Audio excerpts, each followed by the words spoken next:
started. Welcome, everybody.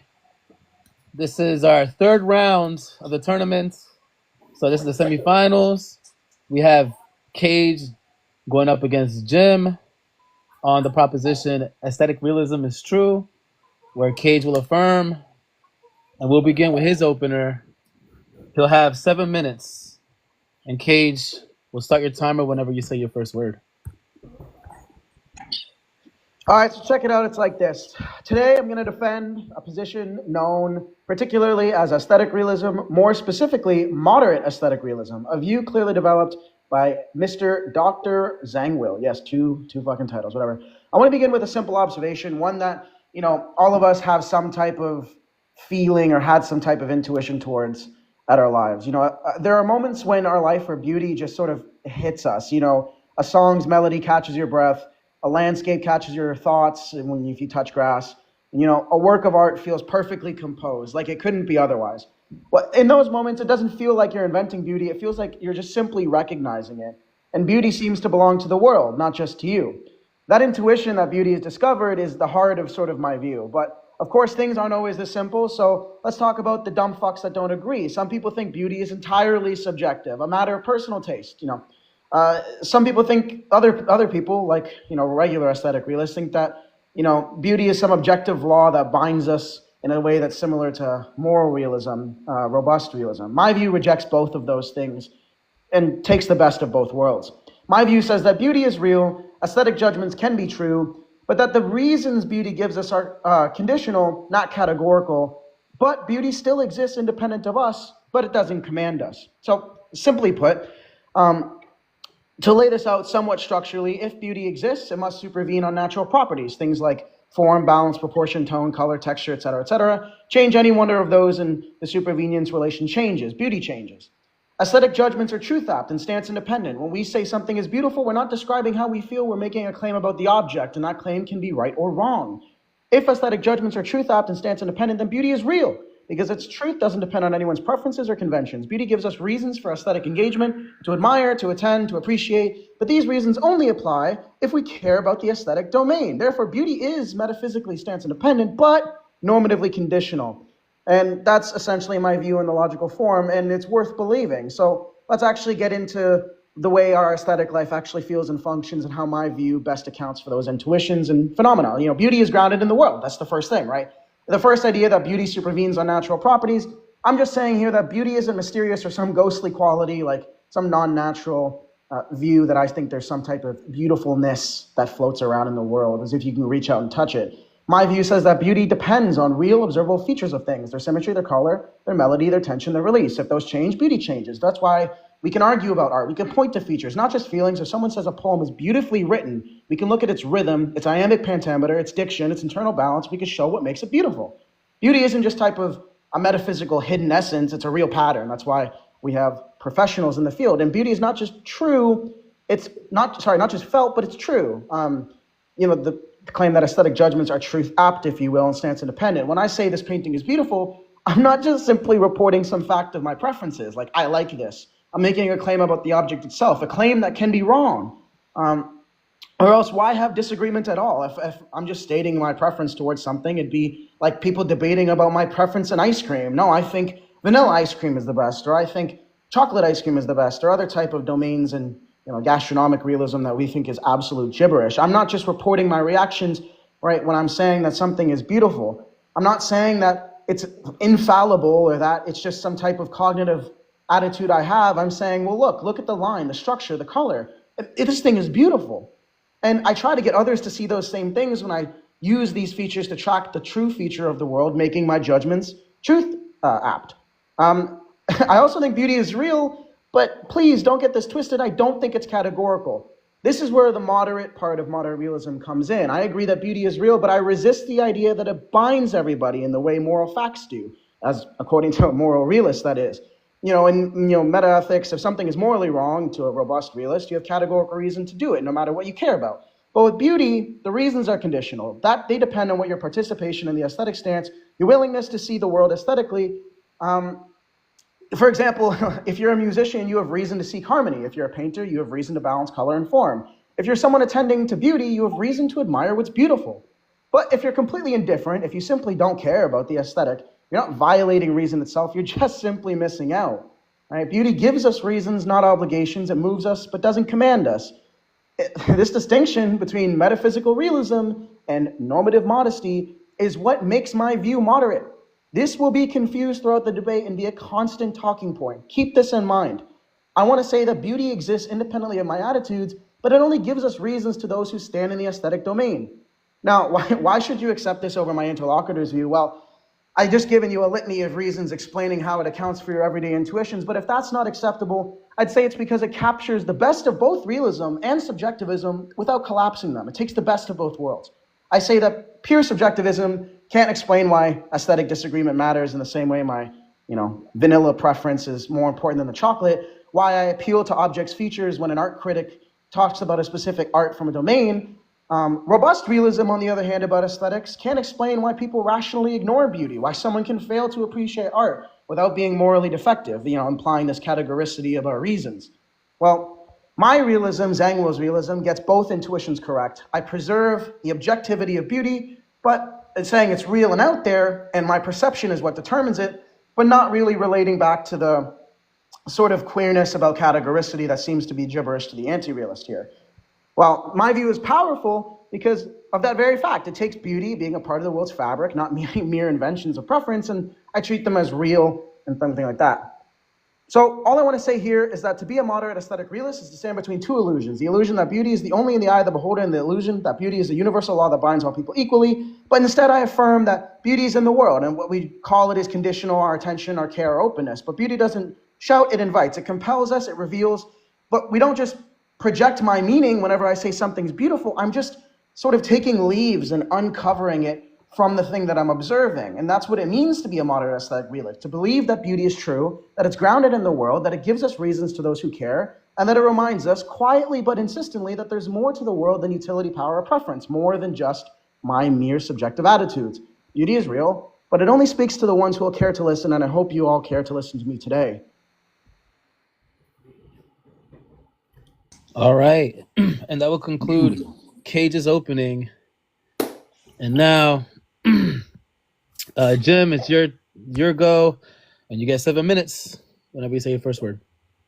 Ladies and gentlemen, lovers of beauty and skeptics of it, let us begin not with an argument, but with an image. Imagine we're in a gallery. On one wall, a Picasso, fractured faces, chaotic geometry. On another, a blank white canvas. Someone sighs deeply. Oh, profound minimalism. Another whispers, that's just white. And our dear aesthetic realist friend over here claims, clearing his throat, no, actually, one of you is wrong. Now, if this doesn't make you chuckle, well, it should, right? Because that is the metaphysical burden of aesthetic realism. It tells us that beauty, subtlety, grace, ugliness are not only felt, they are found like fossils in the strata of the world. It insists that aesthetic judgments are A, cognitive, B, truth apt, and C, made true by something in or about the world. In other words, beauty, they say, is out there, waiting to be discovered under a microscope somewhere between carbon and chlorophyll. My view, beauty isn't found, it's made. It's born in the dance between sensibilities and the world and the world's affordances. To call it objective is like insisting that love is a mineral or that poetry is a species of geology. Now, let's look at the three commitments that our friend here has, although it sounds like he's trying to eat his cake, have his cake and eat it too. But first, he claims that these aesthetic judgments express belief about the world, not just mere attitudes or feelings. But when we say this song is hauntingly beautiful, and are we really asserting a fact or performing an act of sharing our senses of meaning? Saying that judgments of beauty are cognitive is like saying a sonnet is a spreadsheet. It mistakes form for function. Second, the realist says these judgments are truth apt. There's a fact of the matter about whether poem really is beautiful. But whose standard decides that truth? Cultural change, taste evolve, even we evolve. The same teenager who once thought Linkin Park lyrics were profound now reads Rilke and blushes. If aesthetic claims can flip truth value with a change in playlist, perhaps they're not propositions of truth, but expressions of transformation. Third, they're made true by something in the world. This is the supervenience claim, the idea that aesthetic properties depend on natural properties, like colors or shapes, in a lawful way. But if this dependence is merely conditional, as my opponent admits in his opening, then the realist world is a house built on maybe. The moment a change in context, culture, or cognition alters the aesthetic response, the supposed objective property vanishes, like mist when you turn on the light. That's not realism. It's realism with training wheels, really. So here's a challenge for my opponent. He must show not only that aesthetic judgments can be true, but that they are true in virtue of the world, not in virtue of us. He must explain how the beauty of a painting supervenes naturally on pigments and patterns, while still accounting for the fact that those same pigments and patterns can bore one viewer and bring another to tears. He must do this without smuggling in human perception, culture, or emotion, because the moment he does, he's painting without our palette, not the world's. And he must do all this conditionally, which is like saying beauty is objective, except when it's not. So tonight, I invite you to ask yourself, when you're moved by a painting, a melody, or a poem, is that experience something you discovered or something you created? If beauty truly lived in the object, we'd all be critics in perfect agreement, and art galleries would be as boring as physics textbooks. Aesthetic realism claims to give us order. I say it drains the life from art. It mistakes the pulse of feeling for the pulse of the cosmos. It treats what is poetic as propositional and what is expressive as evidential. In short, it turns the art of living into an equation. And as any artist knows, equations don't make people cry. Thank you. All right, and that'll conclude the openers. Great. Now we start with our first rebuttal round or cross-examination. Kayj, you get 5 minutes, and we'll start the timer whenever you say your first word. To get more farming here with the music. Look, I wrote down some key points in your opener that it seemed like you weren't ready to talk about the supervenient stuff, but you did make one good point about how if it's the case that, just so I understand, your objection to my supervenience idea or Zangwill is what? It's the idea that supervenience isn't realist somehow? Yeah, so it seems that from your opener, you're saying that these aesthetic judgments are somehow, when we look at beauty, it is something that supervenes over the form, the structure, or the composition of the object at hand. Yeah, there's APBs and APRs. So APB is non-aesthetic natural features, which I'm not committed to any particular one for the record, just that there are these things. And then aesthetically relevant conditions, or APRs, that the way that those base features are organized or presented, how they come together. That's the sort of thing there. And I'm not saying that beauty is like found in between carbon and all that nonsense. I'm saying it's supervenient on those types of things. Somebody's echoing. ISO, do you mind muting up, bro? Thank you. So when I say like this sonata or sonnet is elegant, I'm not saying that because of my response. I'm saying that in pointing to the melodic structure, the rhythmic balance, the tension resolution pattern, things like that. Right? And this is what critics do all the time. If this wasn't the case, what would explain why critics appeal to those types of things and not just sort of write critiques like this shit sucks, LOL. Oh, I'm sorry. Is that a question for me, or are you just? Yeah, like on my view, if it's the case that this is false, what explains that? Like, because my view expects it. How does your view expect that? Because let's say there is symmetry or there is particular colors, that therefore it's beautiful. Well, because that's just how they're arranged, and that's what those critics point to. They point, hey, you should change the structure here for your sonnet because it's a little bit crowded or it's a little bit chaotic. And what those things are describing is the structure of these physical things, right? Of those things that are whatever relevant, whatever they may be, such that it's confusing the beauty of it. That's my view. Expects that type of critic. Yeah, but I mean, like, what about like this similarly, right? Resonates with the view that realists have about like moral facts being natural, right? And we could just invite Moore's open-ended question. Yeah, I mean, this thing is symmetric, right? But is it beautiful? Like, what about it is beautiful just because it's symmetric? You could do that if I was saying that they're their own ontic thing.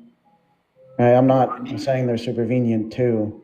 And more to the point, if you're saying like the other thing you said was that, like people can change their playlist and find other things beautiful. Well, I'm not really committed to people being, right or wrong about the matter. They can obviously, when they change their playlist, they're changing the APBs there. So that's kind of expected that, yeah, if I change the APBs, then I change the APRs. That seems like evidence for my view. Yeah, I'm sorry. Can you repeat what APB, APR? This sounds like an equation to me. Can you repeat what that Yeah, is? it is really simply an equation. I see. Okay, so APBs, whenever I refer to that, is aesthetic-based properties, right? These are non-aesthetic, natural features.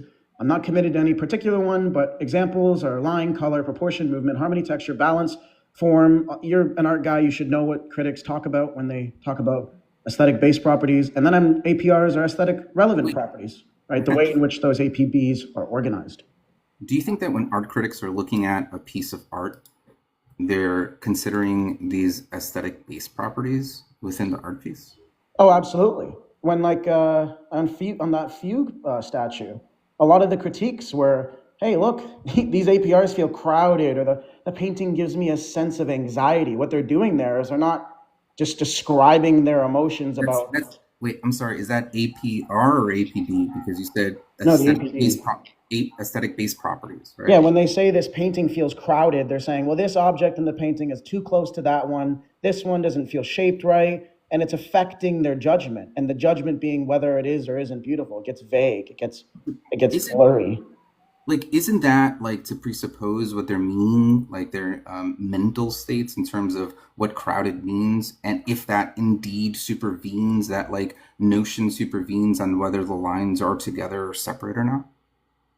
Because I'm saying if my view were true, this type of critic would be expected. People would judge the APBs instead of just reporting their psychological facts. If that's all they did, they just say, yo, this shit's ass, bro.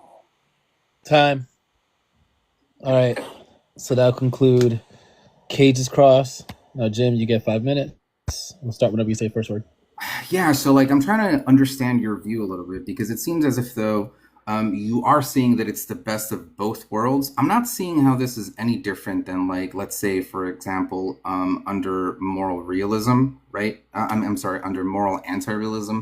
If I'm like a non-cognitivist and I don't think that like morality, actually, like moral propositions are saying anything, but I'm like a quasi-realist, right? Where I use the language. Like, are you saying that I'm a little bit confused about your view on how this is real, right? Like, because you're saying you have the best of both worlds. In what way? Get truth opt, well grounded, and non categoricity. Oh, okay. So great. Let's dive into that. What is the first of all? How do you make sense that when we're using the language that these are actually truth apt or cognitive rather than just expressing what the viewer is feeling or kind of viewing because of the art piece or the music? Well, I do that because I kind of talked about this in my opening a bit, but I think it's fair if I expound. So if it's the case that they're not actually these art critics and the way that art critiques and art panels and judges operate is wrong, then I'm not sure why we would gather a bunch of, accoladed people and people in the field to levy their opinion when their opinion is nothing more than a report of their mental state. Why explains why I go for the doctorates in the field or the practicers of the field instead of just walking off the street and asking random people. Yeah, but I mean, like, are you saying that because we have discourse or aesthetic disagreements, that therefore we're pointing at something that is real? No, I'm saying like, okay, how we treat non-cognitive discourse is like if I say I like jazz, I don't like you wouldn't say yo you're wrong, or if I say like yo this film's butt ugly, right? I do like if somebody is watching A Space Odyssey, right? and they say, "Yo, this shit's ugly," I look at them like they're goddamn crazy. Or if I look at, A Starry Night, and somebody says, "Yo, this shit's dog water," like some 16-year-old kid, I just call them immature or ugly or like not well like cultured, right? These are judgments we use. So obviously, the way the folk are using this language is not the same way they're using like "ouch" or "I like jazz."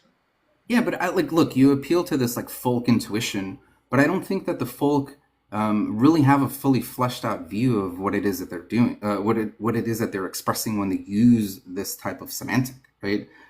In the same way that if we, survey the folk or ask them, right, for the majority, it may seem like they have some kind of realist intuitions, but indeed, they may not, right? So I don't know that digging deep into the way that we use the language, that we're actually going to get individuals saying that there are facts out. Well, first of all, on this cognitive thing, that they're not expressing something with, that painting is beautiful, that they're actually expressing something, about the world rather than expressing their emotions about how they feel about the painting. Well, if that were true, then I don't know why they'd call the child wrong, because the child is just expressing their emotions. But if that argument doesn't move you, maybe I can answer your question better. Why would we have aesthetic education or expertise? Why do people train to make better aesthetic judgments? Critics, musicians, designers, art historians, they spend millions of dollars trying to improve their craft. If it was just a taste thing, they just survey a bunch of people, right? But the improvement there is a cognitive act, tracking something. Otherwise, it's better or worse if you get training and education. I take it that you would say an art critic who went to school for the shit is more apt to make judgments about art than if I pull Joe Blow off the street. Yeah, but I mean, I think that when you go into education to get quote unquote better, right? This better isn't indexed to some standard out in the world or something. What it's indexed is going to be highly contextual, highly relativistic, highly time sensitive, right? What is better now, right, is not the same thing as what was better maybe 100 years ago in a far removed, place that isn't the United States or this area, like this Western world, right? So this quote unquote better is something that's fluctuating, something that changes. It's not something that is rigid, the same way that we could, look at, water is H2O and see that, it's a fact about the world that there are water molecules out there. That's compatible with my view because, again, I don't comment on the particular APBs there. They could be a contemporary, non-contemporary, absurdist. It's fine with my view. Wait, APBs, again, ABPs, aesthetic base properties there? Alpha, Bravo, Pronto. Okay, let's go. All right, time for the second round of cross examinations. We'll start with Kayj. Hey, Kayj, whenever you say first word. In the Naruto intro music, it's bothering me. Okay, I guess we talked about the first tenant on my cross. The second tenant being, we talked about truth, aptness on yours. So I guess we'll just move to reasons, because I know that a lot of anti-realists in general have problems with stance-independent reasons. But I have news for you, Jim. What do you think about my view rejecting categoricity? Categoricity, is it like some normative? No. So yeah, categoricity about reasons is typically something normative. If I say that painting is beautiful, right, the robust aesthetic realist would say that there exists a normative pull, and entailed by that painting is beautiful, it follows that you should admire this, right? I reject that, and presumably so do you as well. I think that that's false. I think what it is if one is inclined to be in the aesthetic scene, right, then they have reason to find the painting beautiful or not, depending on its APBs. Is that amenable to you? Do you have any objections to that? I'm still unclear about how this view. So can you just go over that one more time? Maybe I'm just not it's not clear in terms of So here's my conditional view of reasons. If you care about aesthetic value, then you ought to admire beauty. But if you don't, you're not doing something aesthetically wrong. You're not violating reason. In the same way that if you want to win the chess game, you should castle your king. Okay, I mean, so what you're saying is that insofar as I want to make a painting that has some type of property, I should follow this standard or baseline or something? Well, there's not really a standard or baseline as like rules or something like that. It's just if you care about the relative aesthetic domain, then you should admire things that in whatever type of painting you're trying to make are already beautiful. You should take stock about that field. I think this is explained when people use, art school. They go and they particularly favor a realm of art, and then they study the relevant, history and the contemporary people that are in it. I feel like that's that's everyday thing. So I guess my question is, if you don't have a problem with that, do you want to move to the next point, or do you Sure, want to we can explain move to the something next one. else? Yeah, no, that's fine. I think I kind of capture that concept of it. Okay, do you want me to explain APBs and APRs some more? Because I know that Yeah. So ABPs, Alpha Bravo pronto. Pronto, right? I understand those are kind of like symmetry and Well, they can be. I'm not entirely sure what they are. I just know that there are non-aesthetic natural features, right? And that's what makes my so view. non-aesthetic natural features. By that you just mean Yep. like form, composition, Well, texture, it stuff like can that. be, right? Because I want to be quiet on those things so I can avoid critics that robust realists face. Like you mentioned earlier that the domain of art changes. Absolutely agree with you. I read earlier today something about John Kayj, who is sort of the opposite of me, right? He thinks that, and this is more of a like comment about art, but I think it is relevant here. He thinks if I take a picture frame, punch out the middle, and just walk around my city like looking at things through that frame, whatever I look at behind the frame is art. I don't have to do anything else. Mhm. And I'm saying, well, on my view, that's not entirely accurate, but it's compatible because APBs, like the non-aesthetic natural features, line, color, proportion, movement, harmony, texture, balance, all those things can change. And the APBs are perfectly fine with changing, and my view remains the same because it's not the particular instances of both properties, it's just the relationship they're in. Okay, and so that's ABPs. What's the other one? ABRs? Sorry, I said it wrong. Aesthetic relevant reasons, Alpha Romeo Romeo. Okay. That's just the way that the base features are organized and presented. And that's obviously going to be context dependent. If you're a sculptor, you're not going to give a fuck about what lens you should be using in photography, right? So I'm fine with saying those things are context relevant. And from those two things, a property emerges, property being beauty. It's not reducible to those two things, but it depends on them. Okay. Those two things seem clear, but I'm failing to see how, if there are aesthetic base properties which can change, these are going to be, like you mentioned, No, cultural, non-aesthetic based, they're non-aesthetic, sorry, non-aesthetic natural non-aesthetic, features. yeah, not they're, but you call them ABP, aesthetic Yeah, base properties. yeah. Yeah, yeah. But these change, and the change in these base properties are going to be contextual to like culture, right? They could change, Well, and yeah, they can be absolutely. perfect. And then the aesthetic relative reasons are supervening over these assumptions, right? They're Aesthetic making fun of relevant relations. relevant relations. Okay, I wrote relative reasons. Relevant. Well, if these change as well, Okay, wait. Hold on, it's time. okay, Right, it's we could 5 minutes. Okay. we could just Yeah, no, it's continue. him. Yeah, yeah. Go ahead. Yeah, 5 minutes. Go ahead. Yeah, if these base properties change based on culture or context, and the relative relations that also change because they supervene on these, which are ever changing and fluctuating, I fail to see how then this is not going to be like indexed to some kind of like culture in order for us to understand what is beautiful, or judge something being beautiful. It seems relativistic. It doesn't seem Yeah, objective. yeah. Yeah. It's. I don't need to be in the Aztec culture to appreciate hieroglyphs beauty, right? I just need to posit these two things, right? I want to say that beauty emerges from the APBs, right, or ABPs, excuse me, um, and that there exists this type of relationship therein, no matter what they are. Like, and this might be an example. Consider any type of painting, right? It has base properties, brushstrokes, line, composition, blah blah blah. Think of Bob Ross or whatever.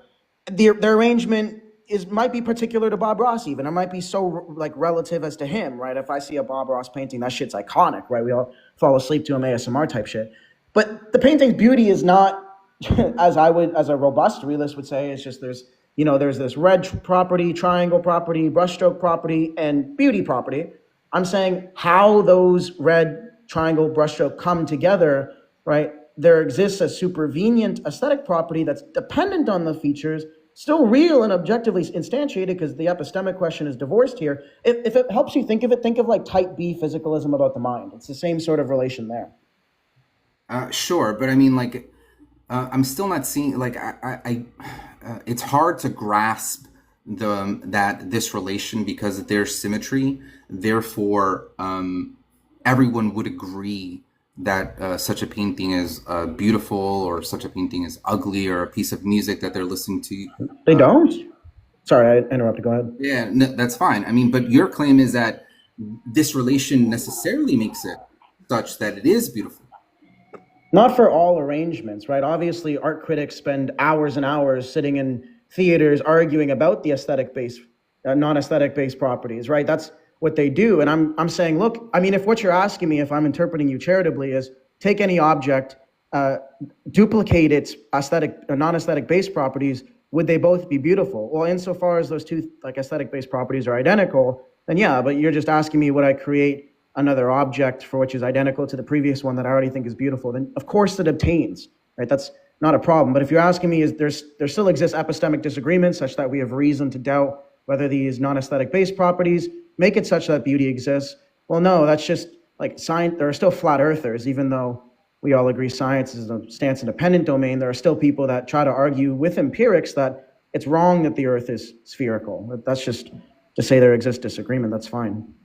Yeah, I mean, like, I don't know. I mean, it doesn't sound really convincing that these because that there is this fact that, you know, we see these non-aesthetic properties within things. It would seem as if, though, an ideal observer, given all of the you know, relevant information and understanding and, you know, perceptive senses, they would all agree that, you know, this particular piece of art is beautiful. But even among the highest of art critics, there isn't consensus about art or about any kind of aesthetic object, right? There's always disagreement. Are you just saying that, like, these people just don't have it, despite them being quote unquote ideal observers, they don't have the faculty to be able to grasp what is beautiful and what is not? Yeah, so good question, right? And this was the question I had when investigating The View. You know, David Davies, R. Monroe, right? They want to say the same type of objection, like, look, if we take an ideal observer, somebody who's like omniscient or close to that, just a fully informed, you know, person, and give them two different works of art that another person that's equal in their field is labeled as beautiful, it's still perfectly possible, if not plausible, given how we know these people act, that they disagree. Well, look, it's the case that Aristotle thought that, you know, what we would call at the time an informed ideal observer thought that gravity was the tendency for things to fall. Isaac Newton, arguably one of the most intelligent people ever in the world, thought that the entirety of gravity could be summed up with what he had as equations. I'm not a fucking scientist. And then, you know, we have Einstein, and now we have quantum. Look, these people, while ideal at the time, may not have all the relevant aesthetic base properties, right? We might learn to appreciate new ones. Now, I'm just saying, look, that there is an ontic truth, right? Beauty in the world. And from my perception of it, like in my opening argument, I said, look, if you just take the sort of brushes and push them off of the cliff, like the cliff on the mountain, right, to see the view, right? Some people just don't push as many brushes out of the way. Yeah. Okay, that's time. Yeah. Great. All right. So now this is Kayj's. Yeah, this is Kayj's rebuttal. This is the last round out of the cross examinations. Kayj, start whenever you say your first word. Go ahead. This is my last round for cross. Yeah, the last cross. Oh my God. Okay. So I think there's a little thing confused here. I want to say there might be an epistemic and ontic confusion. So please tell me if this helps you. If this doesn't help you sort of eliminate them, please let me know. So I want to say that aesthetic truths, right, whether something is beautiful, don't depend on perception, right? So there need not be any agent for this supervenience relation to obtain. But for somebody to know that that relationship has obtained, they obviously need to interact with it, right? I don't think that beauty depends on the human, like, whether or not beauty depends on human perception. I think that's like saying mountains depend on mountaineers. It's like, obviously the mountain comes first. The mountaineers are just discovering it. Does that make sense? Yeah. So, I mean, basically you're just saying that the amount these properties exist independent. People are just perceiving them and discovering these base properties and the relations that they have.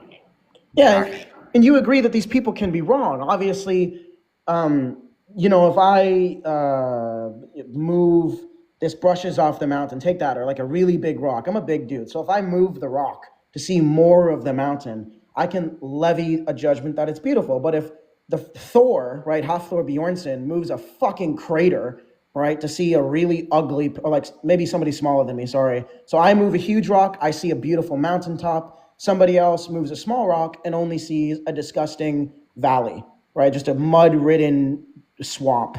Well, they don't have all the ABPs there, right? They don't have all the non-aesthetic base properties to make an accurate judgment. That's not to say that the APBs aren't there, right? Like we wouldn't say that follows. Okay. Okay, well, then on this view, so we talked about the non-categoricity, we talked about truth aptness, we talked about their true independent. Which one of those are you still confused on? We'll just talk about that. Sure. Oh, wait. So, did you address? We addressed it. This music is terrible. Yeah, I don't know. Somebody has a bit of a no or something. Oh, it's my Naruto music. Okay, whatever. Okay, maybe truth aptness. Yeah, I mean, sure, we could get into truth aptness. I mean, what's your defense, or at least rebuttal to the critique that, let's say, an aesthetic error theorist might have, that whenever you're making these, aesthetic judgments, something is ugly or beautiful or whatever, that they're all false because the truth maker actually isn't there if they reject this notion of ABP and ARR or whatever. Sure. If they would reject those ideas and I just move to plausibility, right? I think that the mere institution of art critics, right? The mere idea that when people levy judgments about something being beautiful, there exists debate, right? The mere idea that as I'm walking through the street and I find something that I think is beautiful, there's typically a large conglomerate of people there that also find the thing beautiful.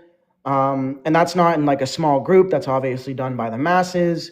All of these facts seem to make it more likely the case on consistency, more likely the case, on intuition, right? And when I think about when Aristoteles claims that beauty isn't real and that we're always wrong when we say a painting is beautiful, just on its face, crowd, imagine telling your partner that they're beautiful and then they say, but you're an error theorist. The fuck are you going to say there on the couch, right? Can I get an amen? Anyways, consider this fucking melody I heard. It was Bach's fugue. I think that's how you pronounce it, right? It's melody, harmony, rhythm, it's structure. Bro, I swear I was so motivated to do something, and why I'm motivated to do it is because I care about it. And I'm engaged in the aesthetic domain, and it's giving me reason to appreciate it, right? On the error theorist view, if that wasn't the case, then they'd just be saying what I'm experiencing is systematically false. That all these people that are moved by, these popular culture, Meg the Stallion, if you will, or Drake, or any of those things, this moved feeling that people have is just gibberish. It's just nonsense. It's unexplained. It's epiphenomenally bankrupt. It's empty, right? But do you think that that's what the error theorist is saying, that even in like a moral discourse or an aesthetic discourse, that whenever people are making judgments, that it's bankrupt, like that they have no license to make these judgments? Or are they just saying that, like, by bankrupt I just mean that it's not possible to be, well, it's not true in any respect. Like it can never be true. Sure, but do you think that something cannot be true, yet us are able to engage in the discourse of it? Are we starting your cross right here, Jim? Sure. Yeah. Okay. I think we can engage in discourse, but what explains why we would? I mean, do you think people would sit around and talk about 1 + 1 equaling 3 when they're all pianists? Yeah. I mean, like, look, on this view, it just seems like, piggybacking off of your example here, if I'm sitting across the person that I love and I'm looking at them in their eyes and I say, you're beautiful, but not because of how I feel about you or the emotions you invoke when I look in your eyes, but because, there are these base properties, symmetry, lines or whatever it is that you said, and these have a relation, and that's the only reason that I find you beautiful. I mean, that would be ridiculous. Well, I'd agree with you if aesthetic-based properties were just like merely physically descriptive in a way that only explains the outside.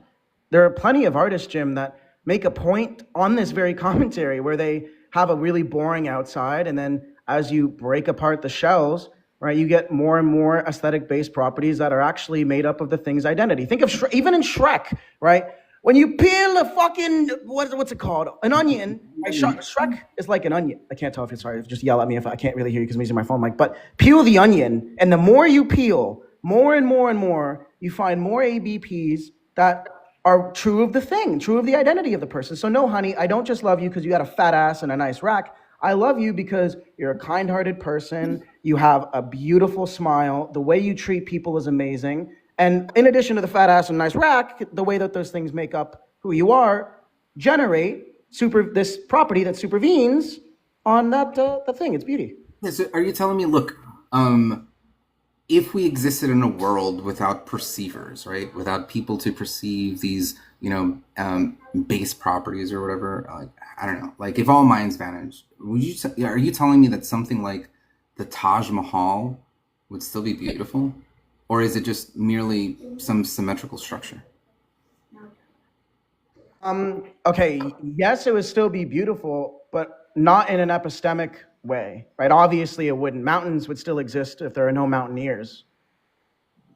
So if you're asking me an epistemic question, no, that's false. But an onto question, yes, that's true. Okay.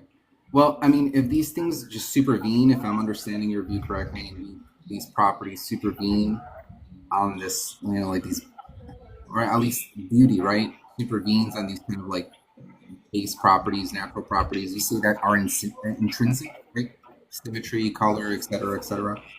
How do you explain the normative that we do from these particular features to an evaluative one, right? When we're doing the judgment, that because of these features, therefore, there is beauty, there is harmony. You don't think that leap is supplied by our response rather than by the thing itself?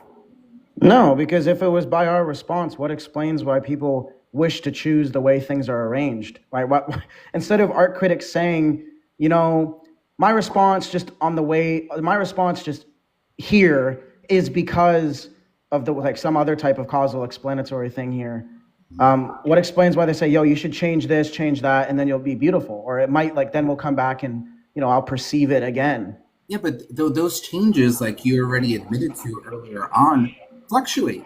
And they fluctuate based on they fluctuate based on context, based on time, based on the relativeness of where this art is being done, right? So the reason that they would say that is because they're influenced by the context, not because it's something about the world that they're trying to aim toward. Well, that's not true, Jim. I don't need to be a part of a culture and share their values and norms in order to look at the culture's art and still deem it as beautiful. I don't disagree that the culture might have a different constitutive makeup of the sort of ABPs there, but the beauty isn't one of the ABPs, right? I think we're confusing that. It's not just another non-aesthetic base property, right? The beauty is the relationship between the aesthetic base property and the aesthetic related reason. That's fine, but I would reject that on the basis of this presupposes that the way that we view art here in the West is what makes beauty, i.e. symmetry, balance, color, whatever. But that's not the case, right? We could even look at the philosophy in the East of wabi-sabi, right? This is a Japanese philosophy that looks at the imperfection, the disharmony, the chaos as something beautiful, right? So if it was the case that there were particular base properties that make something beautiful, then we wouldn't have these other views of beauty that don't align with what you're talking about. Time. Okay, time. That's time. All right, so we move on to the closers. Kayj, we'll start your timer whenever you say your first word.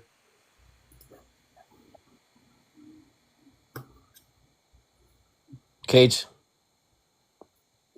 Sorry, I was autism. Okay, ladies and gentlemen, beauty is real. It is woven in the world itself. It's in the sweep of a Bach fugue, in the symmetry of a Parthenon column, in the spiral of a galaxy, in the Eastern Chinese philosophy, as Jim just said. Our judgments aim at that reality. They can be right or wrong. It's what it means for an aesthetic claim to be truth app. Yes, we perceive, we debate, the highest critics in the world circle jerk in the goddamn greatest halls of academia, and even sometimes they are so gibberated to see it. Our fallibility as humans, the epistemic infallibility we hold, doesn't erase beauty. Even if every mind vanished, as my interlocutor pointed out, the elegance, the balance, the harmony of the world would remain ontically. Now, whether or not we're smart enough to perceive it is just a matter of how intelligent we are. And while its call is conditional, it only asks those who care to pay attention. It does not ask of anybody something they're not willing to already contribute. If you're already in the domain of chess and you're playing chess, then you should care about the rules of chess. You should care about castling. You should care about progressing your pawn structure in the same way that if you're climbing a mountain and you're inclined to, take a step back and smell the roses, as it were, then you should find the mountaintop, or you should be interested in finding out if it's beautiful. Conditional reasons. My interlocutor here failed to do three things. One, he failed to bring into question whether or not my judgments are truth apt. In the response, I offered a plausibility argument saying, well, look, if it's the case that everybody is just reporting their non-cognitive attitudes, emotions, preferences, or non-cognitive attitudes like emotions, why do we have art critics? What explains why we don't just go off the street, pick Joe Blow, who's been doing shrooms for 30 years, and say, judge this painting right quick? What explains why we have this whole higher academia of judges and these panelists and so on and so forth? Secondly, he did not ever challenge my idea that things are true stance independently. We didn't even get to talk about my truth-making relation, and as such, it left unquestioned. My supervenience theory takes the best of robust realism, which is to say that something is real in the world, and takes the best of supervenience properties without committing to queerness, as he tried to debate with Moore's argument that simply is inapplicable here, as we're not debating non-natural metaethics. Then, thirdly, he didn't have any understanding of categoricity about reasons after being exhaustively explained. I mean, even when I did explain it, he seemed to have no contention, such that he might even found it agreeable. Look, while I appreciate this debate, when I speak of a beautiful painting, a graceful moment, a stunning sunset, my beautiful wife and partner, Grace, we are not guessing. I am not guessing. I am tracking the truth, the beauty in my partner's movements, the way that she presents herself, the person who she is. I wait and find more things about her every day that just affirm the supervenience relation, that she is beautiful, and exactly why I'm making this argument today. I love you, everybody. Thank you. All right. On to Jim's closer. All right. Ladies and gentlemen, my opponent wants to convince you that beauty hides obediently beneath the skin of the world. That if you just line up the right angles and polish the right proportions, truth, beauty will click together like Lego blocks.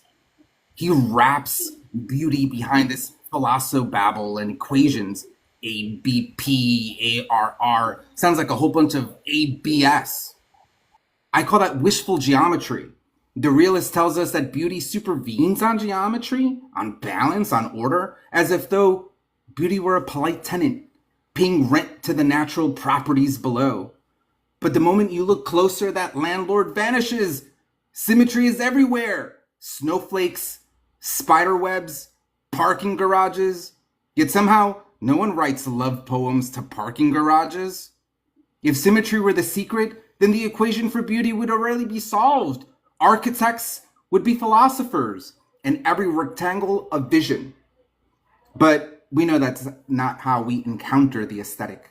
What moves us in a painting or a song isn't the balance of its halves, but the tension that almost breaks it, the melody that nearly goes off key, the asymmetry that feels like risk and therefore feels alive.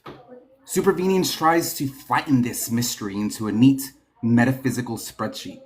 Base properties below, aesthetic ones above, tiny arrows pointing upwards. Come on. The map is not the music. What makes something beautiful is not what's in it, but what happens between us and it, a spark of resonance, not a property of surfaces. The realist world is like a museum where beauty stands behind glass labeled and cataloged, patiently waiting to be discovered. But art and nature don't behave that way. They ambush us. They turn a crack in the pavement into a revelation, a child's laugh into a symphony. Beauty is a trespasser, not a tenant. It refuses to stay put in the base level bricks and mortars of the universe. So when my opponent here claims that aesthetic values supervene on the physical, I say, that's like claiming humor supervenes on grammar. Yeah, words are needed, but punchlines aren't hiding in syntax.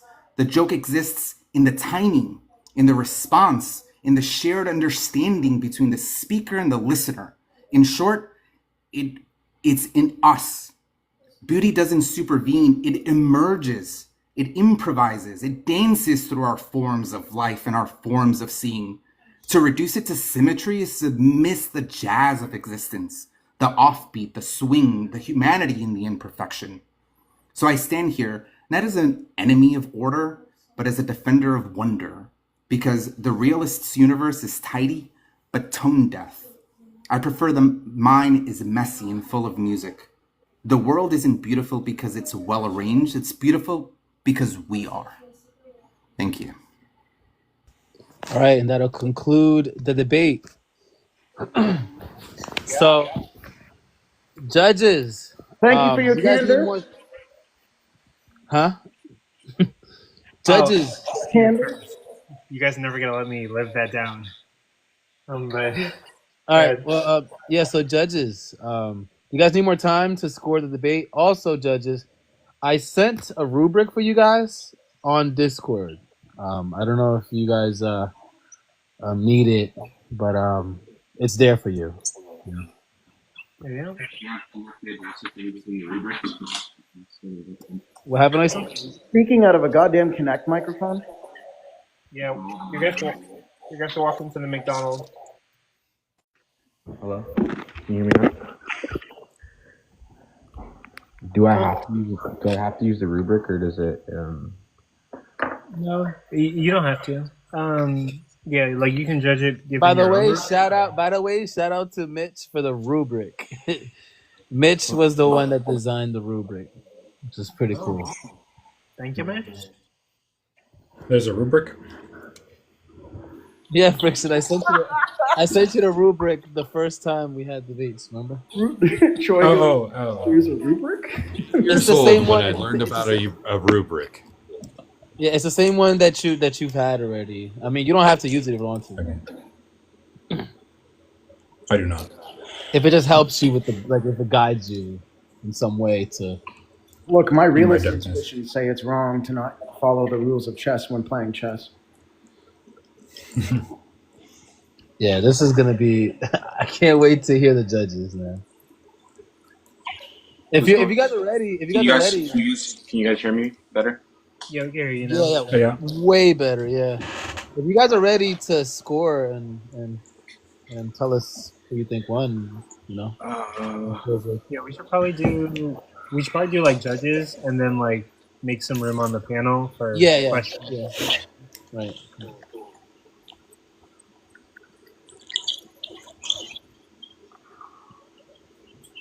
Yeah, whenever you guys are ready, you know. Any of you? Okay, so I'll go first. It seems like someone doesn't want to start. They don't know. No, I mean, you know, it's scoring, right? So, I mean, if you guys want to score, go ahead, Isa. Go ahead. Do I have to literally give a score, or can I just talk about what they were speaking? No. That's not. I don't actually mean like a number. Go ahead, just like. Okay, cool. I haven't done this. No, you're good. It's not a number. I was just saying, like, if they wanted to. Go ahead. Just go. Yeah, I'd just say that I think Kayj was his opener was pretty what's the word here? Persuasive in my opinion, right? Like the sort of benefits of observing his view, having this like conditional normativity and not being binding. There being I think the idea that there's some sort of like true sort of stance independent beauty or relationship between symmetry or the things we value in art is a strong intuition that I've had. But at the same time, I think Jim did a good job bringing about the opinions of farther away cultures and other sides of the world where they might not value the same. I think it was AB. Aesthetic-based properties, maybe different aesthetic-based properties. I know that they mentioned context having to do still be part of those sort of conditionals that are either enhance or allow you to discover these base properties and things along that nature. But I don't know if he adequately argued for why this view better accounts exactly for what we truly see when we observe art. And a lot of the the cross examinations were pretty polite. I don't know if there's like Kayj was teaching Jim, so I'll give him to Kayj. Honestly, some of them Jim did a good job too, a pretty great job with his closer. I really like the poetry. He did pretty good on the cross as well, but it seemed have like pretty much just like a calm, good faith dialectic conversation for the most part. Obviously, you guys are friends, so it makes it more difficult to base y'all like rhetoric and stuff along those lines. But I'm gonna give it to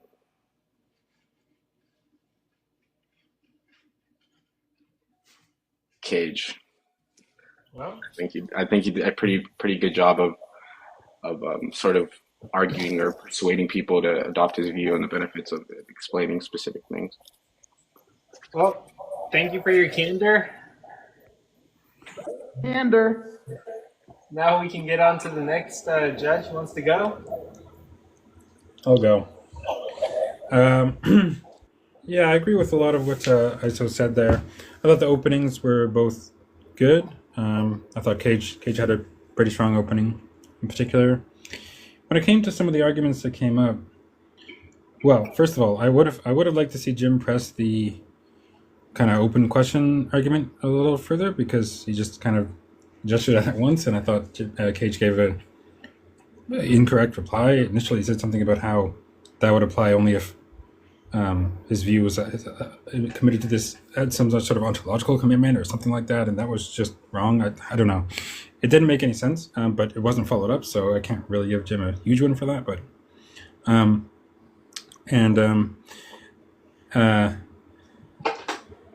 the main arguments from Kayj, it seemed to me, were just his own intuitions or people's collective intuitions about particular cases, a certain set of judgments, and how it not being dependent on how they just feel or something like that.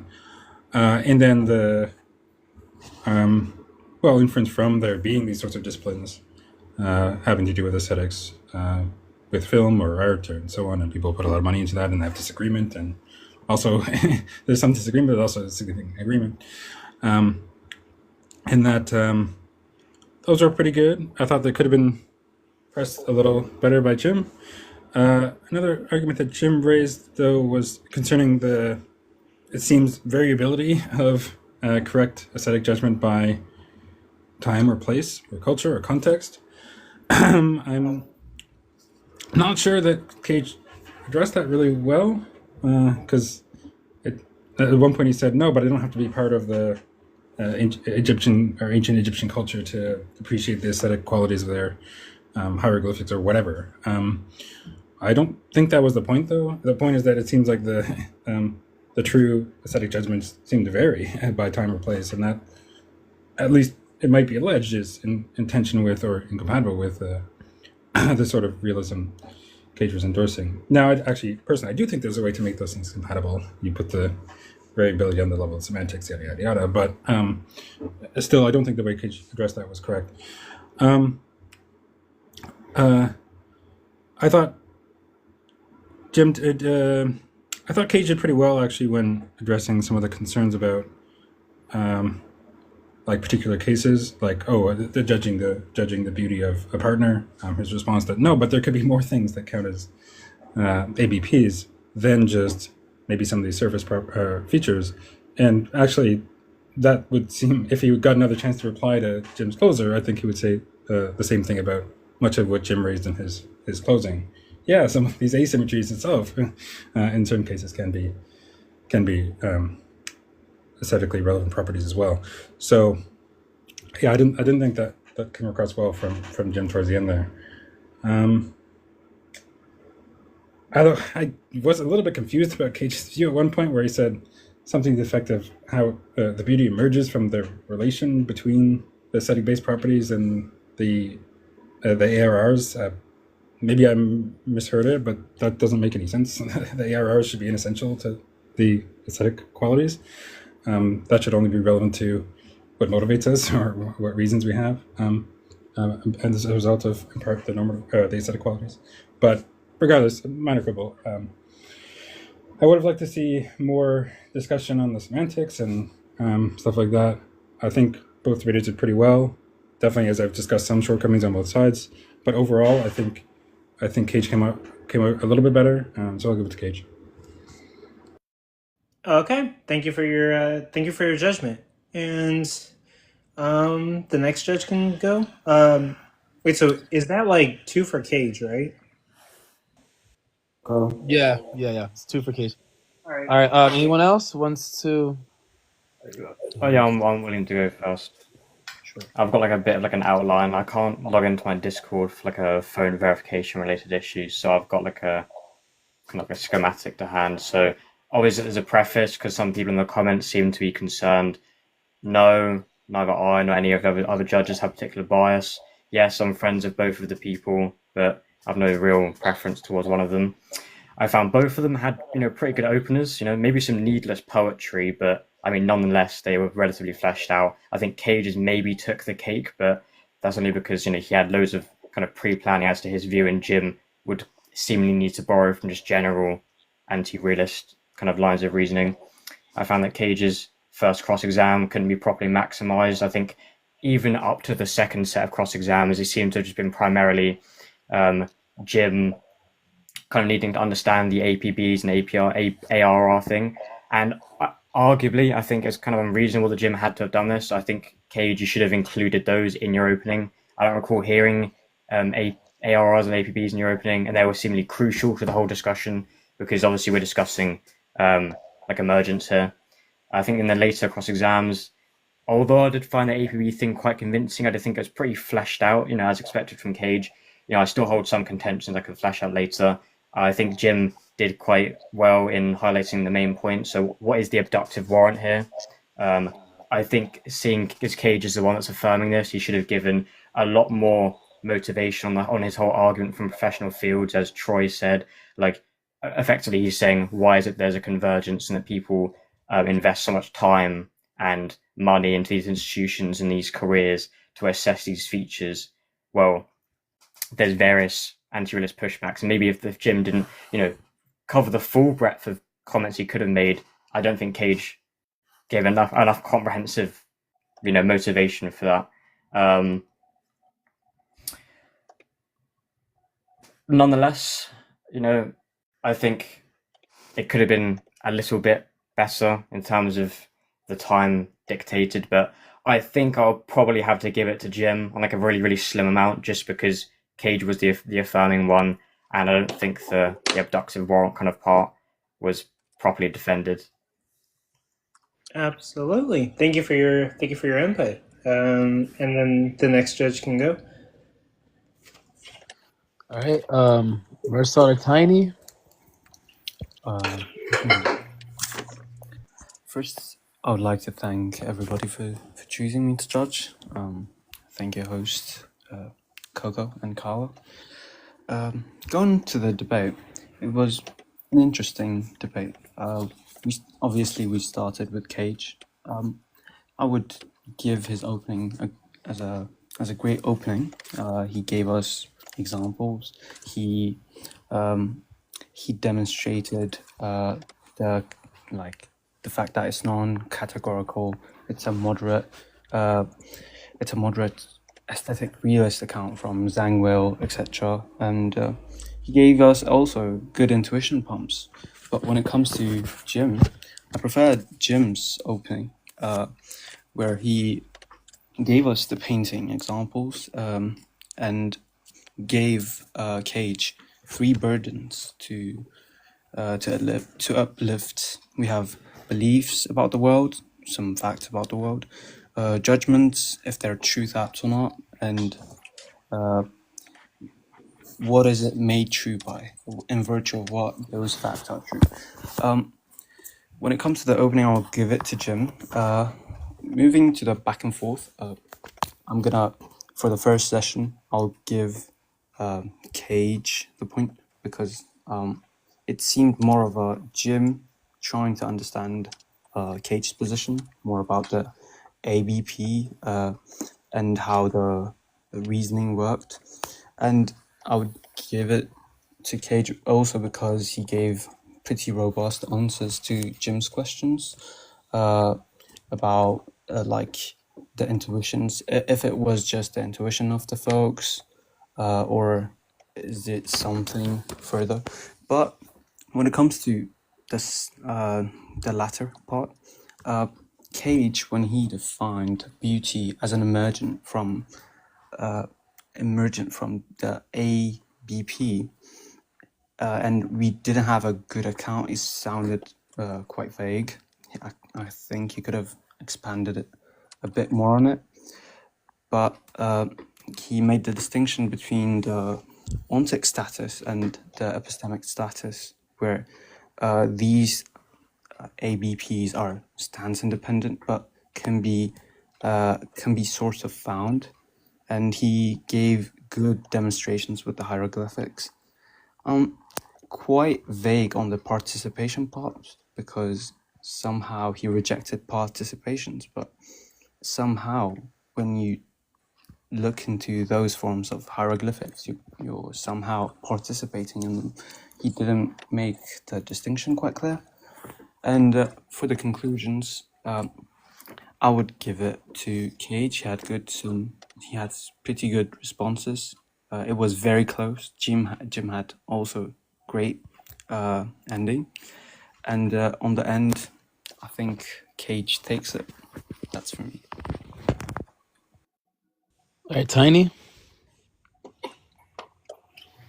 Yeah, so I thought both openers were very awesome. I appreciate everybody for listening. I appreciate the participants, and I'd appreciate if ISO could mute because there's an echo. Well, Kayj laid out his view as it's more of a real pattern that's found in nature, that stance independent. It's not subjective. It's truth apt. But at the same time, it can be wrong.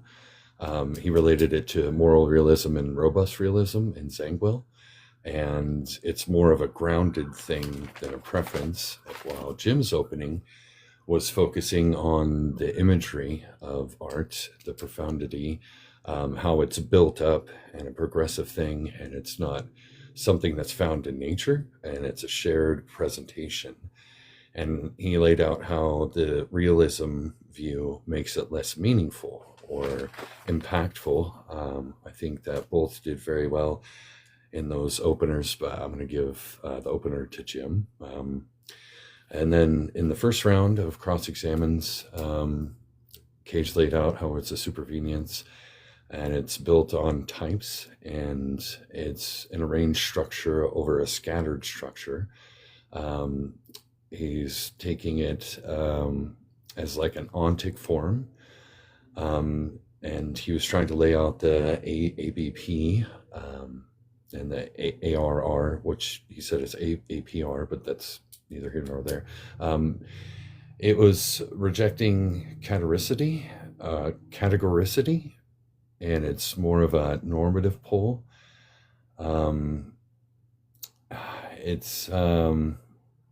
Jim was still unclear on it, and Kayj mentioned how it's somewhat of an ought, and there's standard or baseline in a type of domain, which I think kind of laid it out pretty well. It's more of like a historical line of reasoning, and how art is more relevant, and the ARR or the aesthetic relevance reasons, or was it relations? I think it was relations. and how it has relevance, and that's how the beauty is laid out. The second one, or the first round with Jim, he was probing the view. He was trying to see if it's truth apt or cognitive, and how critics are wrong, and how discourse makes it real. We were trying to figure that out. I think Kayj did a fairly good job there. I think Jim did a pretty good job of pointing it out, how it's seemings versus stance dependency, which really, I think it's kind of an expression of feeling still. But Kayj was saying that it's more of an academic sense, and how it's indexed, but it's actually still indexed to relativistic time and place and culture. And I think Jim won out in the first cross exams. In the second cross exams, Kayj was laying how it's the difference between epistemic and ontic, which I think he did a good job for that. He was laying out how it's like a mountain, that mountain still exists, kind of like beauty still exists, whether somebody's there.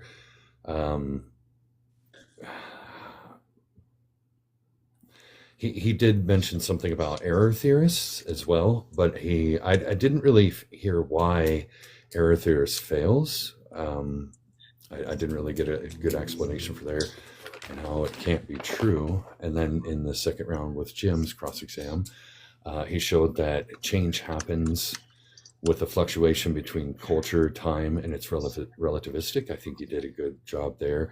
I think Kayj agreed that it was more of like a type B physicalism, and it's based on symmetry. I think he did that really well. But then Jim pointed out how there's perceptive disagreements, and then Kayj laid out how those disagreements are kind of like pushing boulders off of a cliff. And I think that that's pretty well. I might be lost here in my notes. I'm so sorry. Okay, here we are.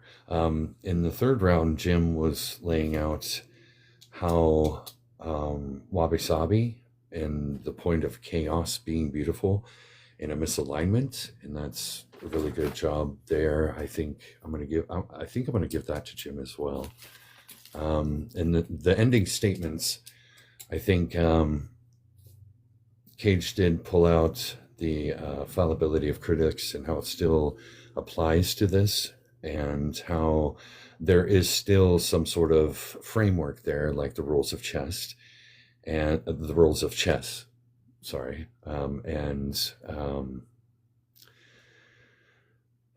how there's like a mountaintop, and how it's less plausibility and more up to art critics who are trained in the field. And I think I'm going to give the closing statement to Kayj there, even though Jim did lay out a really good form about how symmetry can't be beauty, like invoking like a parking garage as some beautiful structure. That was actually pretty good. I did appreciate that. He did say the map is not the music. I really like that. It's more of a spark of resonance, and I don't know. I think overall, I think Jim had this one, and contending with Kayj's view. I think Kayj really did have a very clear explanation eventually, but I still think it wasn't enough to show that it is like some sort of realist thing in the world. But I really appreciate both the gentlemen for this debate. You guys did really well, and I think you guys had amazing points between the two of you. All right, thank you, Tiny, for that. Coco, you want to say For your something? candor. Yeah. Thank you guys both Thanks for watching Andor. Yeah. But no, thank you guys both for competing, and I think both you guys did a very good job. Yeah, just Obviously, go ahead. one quick question for all of the judges. Were those judgments objective or subjective? They should have been. They had a fucking roof. Subjective. I think I'm the ideal observer, so I'm gonna say they're objective. But yeah, I don't want to do this for another fucking week. It's for $300. You got this. Yeah, bro. Yeah, now, yeah, you're like close to the finish line. This topic. That's the only reason I did this. Well, Also, now you're going to the final rounds. You're probably gonna win. To the final. Wait, this is the semifinal. Is there a next semifinal? No, this is like It's the next one's the finals. So, Yeah, so Kayj is gonna Because the next Kayj is is the gonna final. verse. Yeah, Kayj is no. This is no. It's the next one's the finals. And Kayj is gonna verse whoever the winner is, between Divinity and Joey Tonight? tonight. Yeah, Oh, I'm Hey, hoping everyone in the comments, like guys. 10 minutes. Like 10 minutes. yo, see, I skipped half the season to get at the final, and you know, now everything's good. Like all the debates are fire. I bet. shit. This is gonna final this whole tournament right now. These last rounds are gonna be crazy. You know, it's gonna Also, be like, whoever wins I the feel tournament, bad. I mean, like, you're gonna have like bragging rights. You can say, "I won the professional debate league tournament and got $300." But I don't know if that matters. Kayj is gonna be more insufferable, bro. So actually, I studied philosophy, and I also won this major tournament. I've never in my life used my education as a flex. I'm actually relatively embarrassed by it. Come on now. You know damn well you're like when you were like, oh wow, I really know my shit. It's a Boston University for philosophy. That's a huge fucking flex. Boston. Yeah. Oh, by the way, to answer Mitch in the comments, he's saying when's the final? It's next Friday.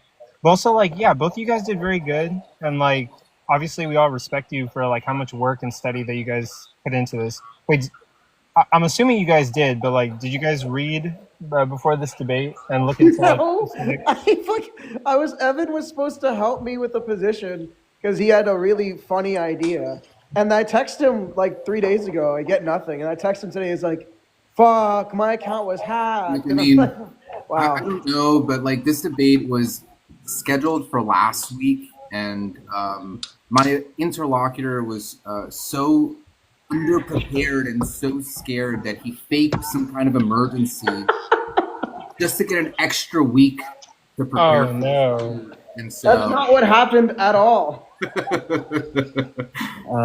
Sure. Jim, can I ask you a question? Yeah, go for it. Why weren't you like aggressive? I think mostly you would. Well, like the view was very vague and unclear, and I wasn't sure exactly what I was supposed to attack, right? Because it doesn't, you know, like these things are conditional. They're not categorical. They have properties that they supervene. It's like it seems very nebulous, and so like I needed to understand the view a little bit in order to press on exactly how is this a realist view and how is it distinct from some like relativistic view. You know, so that's kind of like why I was trying to grasp the concept a little bit, because my interlocutor was very close-lipped about his position. I didn't know what it was gonna be till like 5 hours ago. Kayj, by the way, I have a question. Like in your opening, you talked about participation, right? And at the closing, or around the closing, when you were talking about like the hieroglyphics, you mentioned you don't need to participate, like verbatim. Did I write that?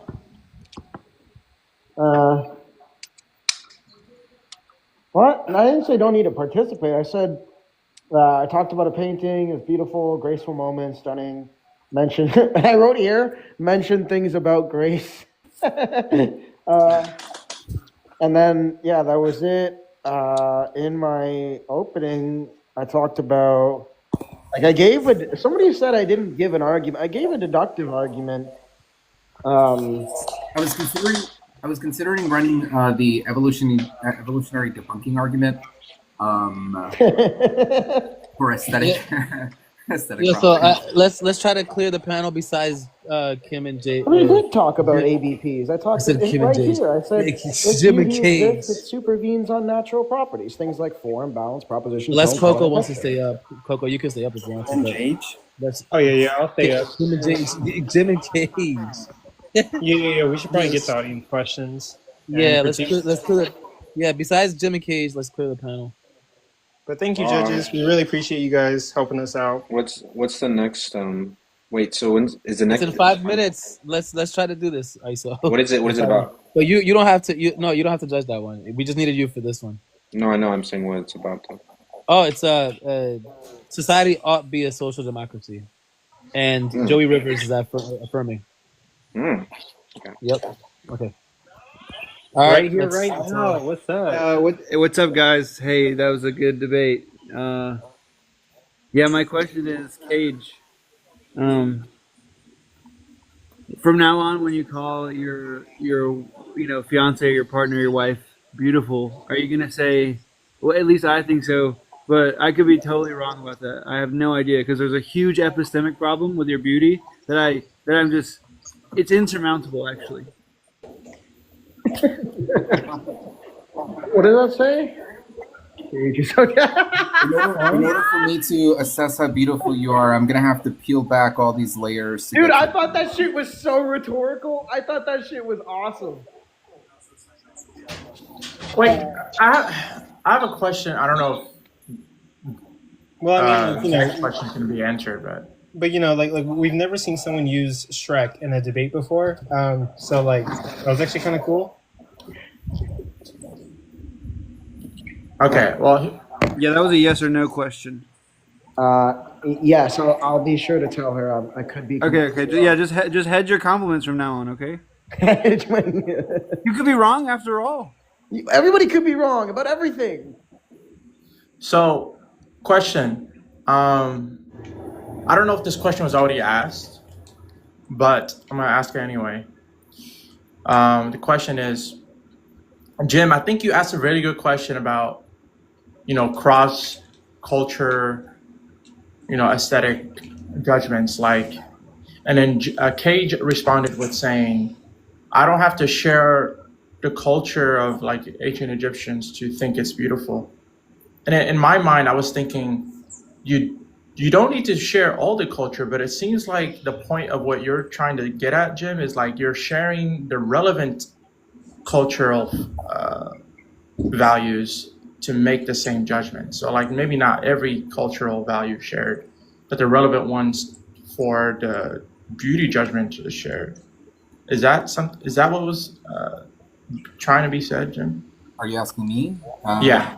Yeah. So like, I think probably something that I could have pressed on is that you find it beautiful within the context of what beauty means in our culture at the moment, right? It could be the case that the piece of art that you're looking at was not considered beautiful in ancient Egypt or within that culture, right? So you just don't know.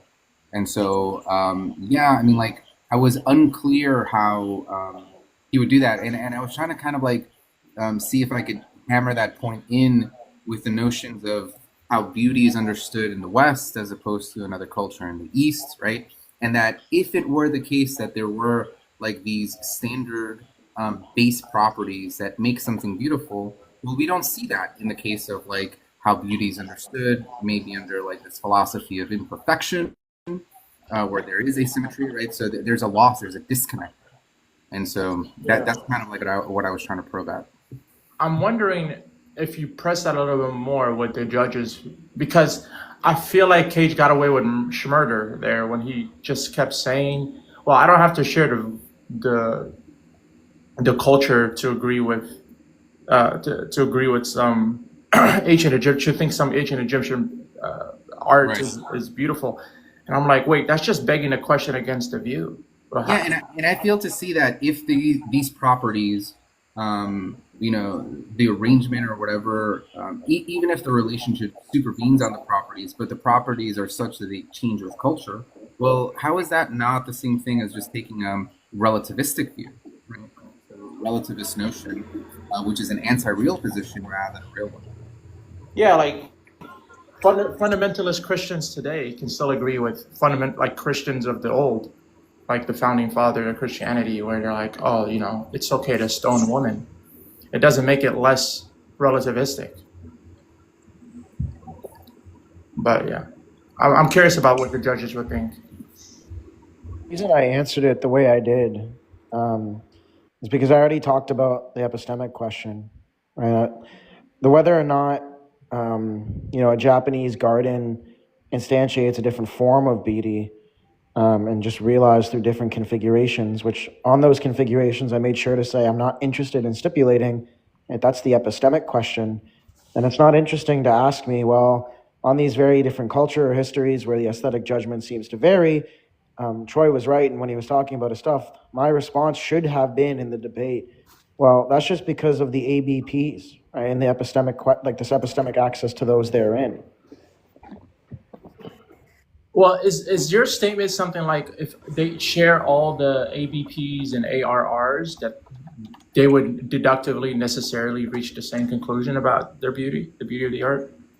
No, take any property, any ABP, all of those, and duplicate it such that you now have two objects that are identical, then it would follow that if one is beautiful, the other is beautiful. Right, that's from the super Venus. I know we're going to go into the next debate, I think, soon, but I just want to make one quick other remark that I meant to bring up in my review.